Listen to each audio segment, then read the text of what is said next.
Subscribe now and press the bell icon. Never miss an update. Grammar skills पे बात करते हैं। तो सबसे पहले ग्रामर स्किल्स के लिए आर यू रेडी गाइस? क्या सभी तैयार हैं? शुरू करें कुछ प्यारी सी ग्रामर स्किल्स। यस और no? So the very first one is पहले, when two singular subjects are practically synonyms,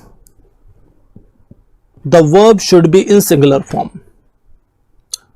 जब भी दो सिंगुलर सब्जेक्ट्स ऐसे हैं जो एक दूसरे के सैनोनिम है, एक्चुअल में दिखने में दो लग रहे हैं लेकिन बात एक ही हो रही है, ऐसे समझना। दिखने में प्लूरल लग रहा है लेकिन बात एक ही हो रही है, उस केस में वर्ब हमेशा सिंगुलर आएगा, क्योंकि वो कहीं ना कहीं एक या वन यूनिट को रिफर करने का काम कर रहा है। जैसे law and order, has maintained और हैव मेंटेन्ड क्या होना चाहिए? Law and order has maintained और हैव मेंटेन्ड। ध्यान से देखो तो लॉ एंड ऑर्डर का मतलब क्या है? लॉ मीन्स कानून, ऑर्डर मीन्स व्यवस्थित करना। तो कानून के अकॉर्डिंग चीजों को व्यवस्थित करना, this is law and order ना। ठीक है, मतलब सारी चीजें व्यवस्थित रूप से जो चल रही हैं उनको मेंटेन किया गया, फिर से जो भी रियोट्स थे उनको खत्म किया गया। Are you getting this? So the law and order has been maintained और have been maintained. Of course has been का यूज करना पड़ेगा वहां पे, क्योंकि लॉ एंड ऑर्डर देखने में भले ही प्लूरल लग रहा हो लेकिन अल्टीमेटली ये सिंगुलर है, और इसके साथ आने वाला जो वर्ब होगा वो भी कैसा होगा? सिंगुलर होगा। क्या आप सभी समझ गए मैं क्या बताना चाहता हूं, मैं क्या कहना चाहता हूं? ये चीज समझ आ गई सभी को? यस और नो? चल इसको कुछ एग्जांपल्स से देखते हैं और अच्छे से समझेंगे। चलो, फर्स्ट ऑफ ऑल आपके सामने कुछ स्टेटमेंट्स हैं, देखिए और बताइए प्रॉब्लम क्या है। ए बी सी इन तीनों स्टेटमेंट्स में फटाफट देखिए और पिक करिए अपना answer. Your time starts now.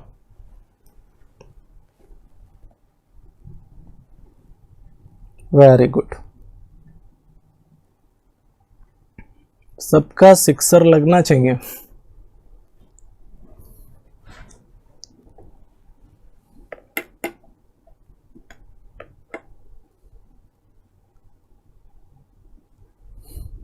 हर्ष, यहां पे सैनोनिम का मतलब कुछ ऐसा है जो एक दूसरे की सिमिलर मीनिंग रखता है, ऐसा कुछ मीनिंग है यहां पे। ठीक है, ठीक है। तो पहला स्टेटमेंट जो है, law and order situation in the state are under control. अगर मैं लॉ एंड ऑर्डर सिचुएशन की बात कर रहा हूं, स्टेट में वो क्या है? कंट्रोल में। तो अब यहां से अगर हम देखें, आर की जगह पे हमें क्या यूज करना पड़ेगा? इसका यूज करना पड़ेगा। बिल्कुल सभी का आंसर करेक्ट जा रहा है, सभी का सिक्सर लग रहा है। Next, his power and influence. Power and influence, power मतलब शक्ति हो गया, इन्फ्लुएंस मीन्स प्रभाव हो गया। आर ऑन द डिक्लाइन, उसकी शक्ति और प्रभाव जो है वो खत्म होने वाला है, कुछ ऐसा कहना चाहता है। ठीक है, तो आर की जगह पे यहां पे क्या यूज होगा? इज का यूज हो गया। देखने में प्लूरल लग रहा है, पावर अलग है, इन्फ्लुएंस अलग है, देखने में प्लूरल लग रहा है, लेकिन अल्टीमेटली किसी बंदे के प्रभाव की ही तो बात कर रहा है। भाई जहां पावर है वहीं इन्फ्लुएंस होगा ना, और जहां इन्फ्लुएंस है वहीं पावर है। लॉजिकली समझ रहे हैं ना मैं क्या कह रहा हूं? हाँ, लॉजिकली ये चीज समझ आ रही है ना? जैसे rich and popular, rich and popular. अब जो रिच है वो ऑटोमेटिकली पॉपुलर हो जाता है, हाँ? नहीं तो सीबीआई की रेड पड़ जाती है तब पॉपुलर हो जाता है। कानपुर वालों की बात नहीं कर रहा हूं मैं, वहां पे जो अभी सीबीआई रेड पड़ा था कुछ टाइम पहले। ठीक है, पहले पॉपुलर नहीं थे, बाद में एकदम बहुत ज्यादा पॉपुलर हो गए। ठीक है, तो समझ रहे हो मेरी बात मैं क्या कह रहा हूं? हाँ, power and position have no charm for my friend, मतलब मेरे फ्रेंड को पावर और पोजीशन में बहुत ज्यादा कोई इंटरेस्ट नहीं है, बहुत ज्यादा लगाव नहीं है पावर और पोजीशन से। अब यहां भी हमें हैव की जगह क्या यूज करना पड़ेगा, हैज का यूज करना पड़ेगा। And the statement would be power and position has no charm for my friend. This would be the correct structure. I think सबको क्लियर हो गया ये पॉइंट, सबको क्लियर हो गया ये पॉइंट। ओके, सो आगे बढ़ते हैं, नेक्स्ट पॉइंट की ओर चलते हैं। अगला पॉइंट क्या कहना चाहते हैं, यूज ऑफ नन। देखो, जब भी स्टेटमेंट में नन का यूज करते हैं, first of all we need to understood it well कि नन सिंगुलर भी हो सकता है और प्लूरल भी हो सकता है, ठीक है। None can take either a singular or a plural verb depending on the noun which follows it. None के बाद जिस तरह का नाउन आएगा उसी तरह का उसके साथ वर्ब आएगा, उसी तरह से नन फंक्शन करेगा।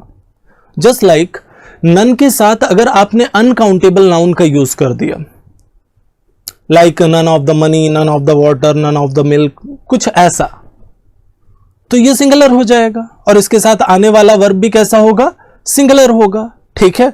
None plus of the plus non count noun और अनकाउंटेबल नाउन, अब इसके साथ आने वाला वर्ब कैसा होगा, सिंगुलर होगा।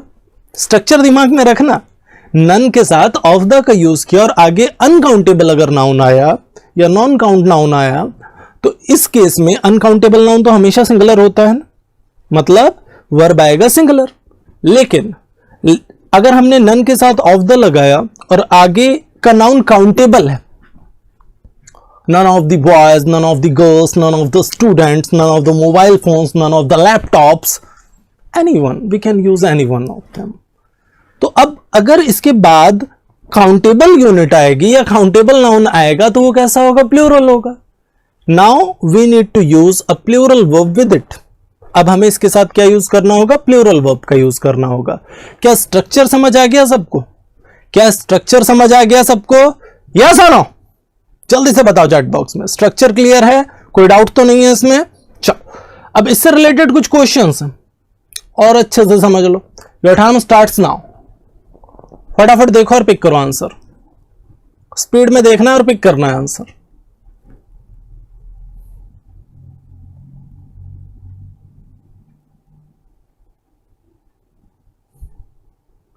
मतलब स्टेटमेंट को समझना एक बार पड़ेगा उससे केस में। और बहुत ही कॉमन स्टेटमेंट्स इस तरह के आते हैं, इनको पहचानने में कोई दिक्कत नहीं होती है, ठीक है। आप फेस नहीं करेंगे प्रॉब्लम कोई भी इस तरह के स्ट्रक्चर्स को पहचानने में।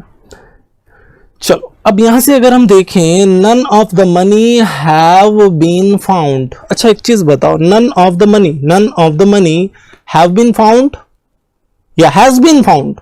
मनी क्या है, एक अनकाउंटेबल यूनिट है, यस और नो? भाई ये तो दिमाग में नहीं चल रहा है ना, मनी काउंटेबल है। कुछ लोगों के दिमाग में चल रहा होगा मनी मतलब पैसा। सर, पैसा तो पर्स में काउंटेबल ही है ना, या अकाउंट में जो भी है वो काउंटेबल ही है ना। तो ध्यान से समझो, मनी और रुपीस के बारे में डिफरेंस बता चुका हूं आप सभी को। मनी और रुपीस, जब भी हम मनी का यूज करते हैं, ध्यान देना इस चीज पे, जब भी हम मनी का यूज करते हैं, मनी बताता है वैल्यू को। मनी क्या है, एक्चुअल में वैल्यू।